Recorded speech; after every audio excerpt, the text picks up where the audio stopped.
here today with Stephany Spaulding, candidate for the 1st Congressional District.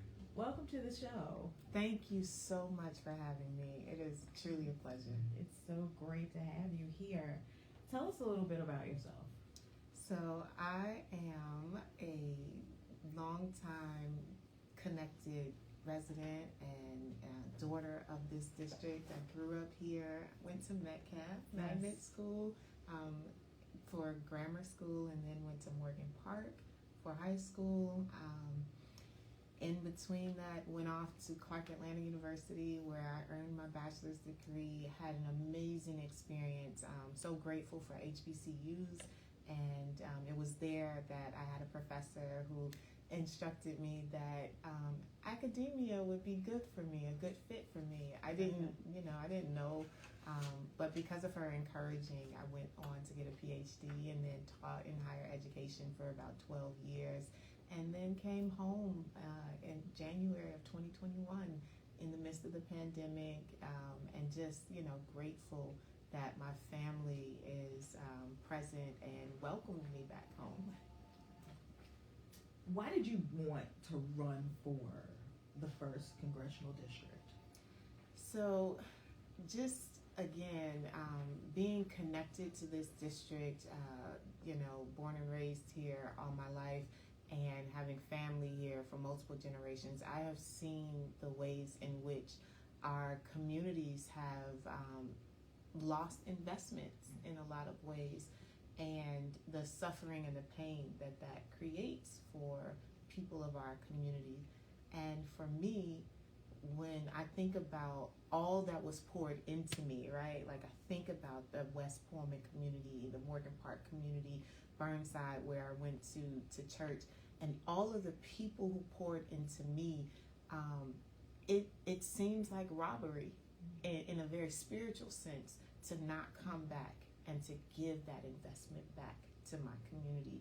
And so when the congressman announced that he would not seek re-election, I heard from the Spirit of God that this is a way that I can give back to so many people who have invested in me, and to right some of the wrongs that we are experiencing throughout our district.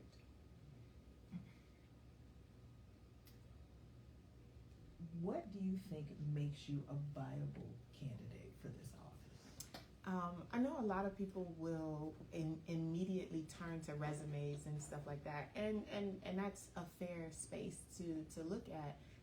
And I have like a ton of credentials, but I think even more than what is on paper and what we have done in our professional lives, when I think of a representative and the individuals that I know who are in Congress right now and what they go through to show up every day for the people of their district, I think of the characteristics of deep empathy for humanity and human dignity. I think of the characteristics that where leadership is not about self-promotion, but it is about bringing other people along and consensus building. Those are the qualities for me that allow someone beyond what they are able to do in a career to really represent a diverse body of people and come to the table where you have a multitude of ideas. There are 400 plus people in the U.S. House of Representatives that are all trying to advocate, hopefully all trying to advocate for millions of people across this country. And so if you are not able to listen, to compromise with integrity, to show up day after day, I think that it doesn't matter what your resume says. It's the kind of character that you bring to the table. And I think that I have those qualities. You ran for Senate and Congress in Colorado. Yes. Can you talk about that experience and how, if at all, the lessons you learned during those campaigns helped shape this campaign? Absolutely. As my dad would say, it was more than a notion to run, particularly in a district that is predominantly white, predominantly evangelical, conservative, military, and just non-democratic, right? So all of those things happening in Colorado Springs and stuff like that. Most people think Colorado, they immediately go to Denver or even like the ski areas, but Colorado Springs is a different kind of beast. And I learned so much about just what it takes to put together a campaign, what it takes in regards to connecting not just your story, but connecting the stories of a multitude of people to a common story. I also learned how to persevere, right? It's not easy. It was not easy being an African American woman in that district, and I had it coming from inside, outside, the party, and all different directions. And people really have raising the question of, you know, you're Black, right? Mm-hmm. And I was like, every day. Right. I also learned again honestly and transparently the underbelly of politics, right? And why so many people are disenchanted with government right now. I see and have seen what happens on the dark side, so to speak, of what it takes in order to get certain people in positions and in relationship to power. And I learned how to be secure in myself and to maintain my hope and my faith in the midst of that. Because again, if we don't have folks who are able to see all of the evil that is happening and still come with a heart of righteousness to the table, we will continue to get the same kind of leadership that we've had before. What do you think is the single most important issue in this district?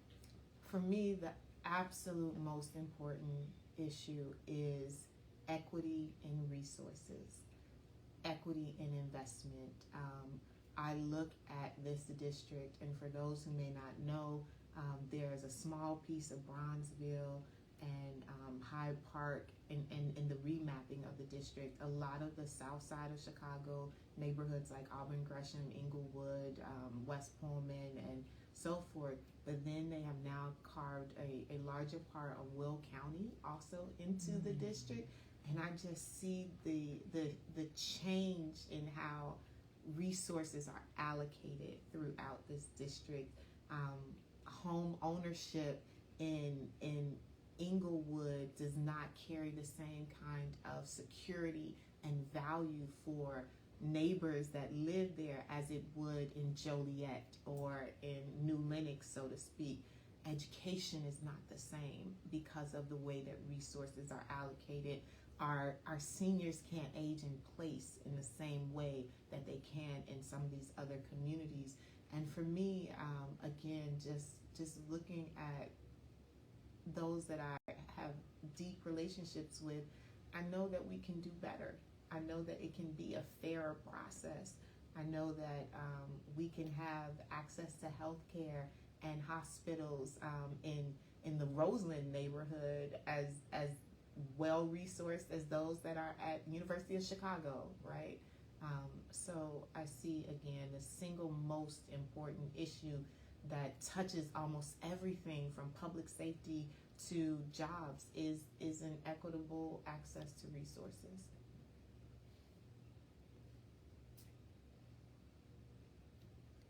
How important do you think transparency and communication are when it comes to the role of an elected official? Absolutely. It is at the top of the list. Again, just by definition, you cannot represent people if you are not sharing how you're representing them, if you aren't listening to what their concerns are and taking that in not just into consideration, but having it at the center of the kind of policy that you are shaping and the legislation that you will put forth in the House, then you are failing from the start. So again, just being able and clear communication, right? I know a lot of times, just as an academic, I have been in moments and situations where I had to make sure that I use language that is accessible to whomever I'm in conversation with, that I know the space and I meet my students where they are. I meet my colleagues where they are. I meet community members where they are. And just having that expansiveness in how to communicate ideas and how to communicate interests is extremely important.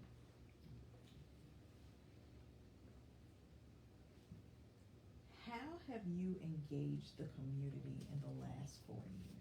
Absolutely. So again, this is where those conversations where people might say, "Oh, but you haven't physically lived here," and I just remind them that doesn't mean I've been disconnected, and most of that has to do with just the relationships that I have built, just wherever I have been, in the country.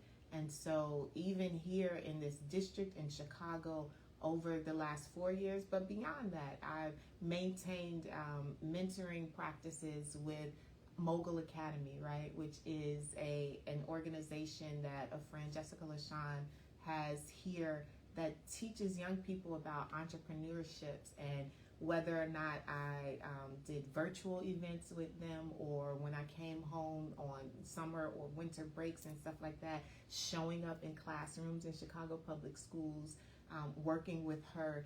Also working with educators that I know throughout the district to help write grants, or at least to advise on how they are constructing their grant applications so that they can bring resources into high schools like Julian and other places. And then I served as the national spokesperson for Just Democracy, and it is a coalition of about 40 plus Black and Brown led grassroots organizations across the country. And some of our organizations were here in Chicago, like Purpose Over Pain and Brady, Illinois. Brady, Illinois focuses on gun violence prevention, both, and Purpose Over Pain dealing with gun violence survivors and things like that. So working with these organizations, and another organization that has deep roots to Chicago and Illinois, the Open Book Project, which again helps young people be excited about literacy and reading and stuff like that. So I've been doing that. It doesn't matter where I've been in the world. And I think that that's also characteristic of the kind of person that we want to see as a congressional leader, because one thing that I know for certain about this particular role is that if we are not able to navigate relationships beyond our local political sphere, if we're not able to communicate the needs of what we have in Illinois' 1st District with folks who are representing Montana, or folks who are representing Arkansas, if we can't coalition build across like state lines and interest lines and stuff like that, then the district is going to suffer. So I'm grateful for the national work that I've been able to do that has kept me locally engaged with Chicago and Illinois. Where can people go to find out more about you and your campaign? Our web address is spauldingforcongress.com, so please find us online. I know that some of us are still living in a virtual space because we're like, COVID-19 is not gone yet. So please find us online at spauldingforcongress.com. But if you are out and about, we are also located on 108th and Halsted. Our address is 10846 South Halsted. So we are right in the community, and would love to see you show up at our door and just engage with us. Before we wrap up, is there anything else you want our audience to know? I think that this is an amazing opportunity for the 1st District. There are so many wonderful candidates that are in this race, and some people might see that as like, oh my God, voter fatigue and stuff like that. But that means you have choice, and democracy is fueled by choice, right? So really, dig into the opportunity of exploring who all the candidates are and making a good choice for the future of our district. And then I also say, just historically, the place that our district has in the country, being one of the first minority majority districts in the country, and that legacy that we have. And also knowing that we've never been represented by a woman. Now, this is not to say to just vote for somebody because of their gender, but to also think about how that impacts the kind of representation that we have had in Congress because of that. And so I'll just end with that. We have an amazing opportunity in front of us right now. Great. Well, thank you so much for being here. Thank you. Remember to make plans to join us again next week for Conversations with the Citizen, the place where real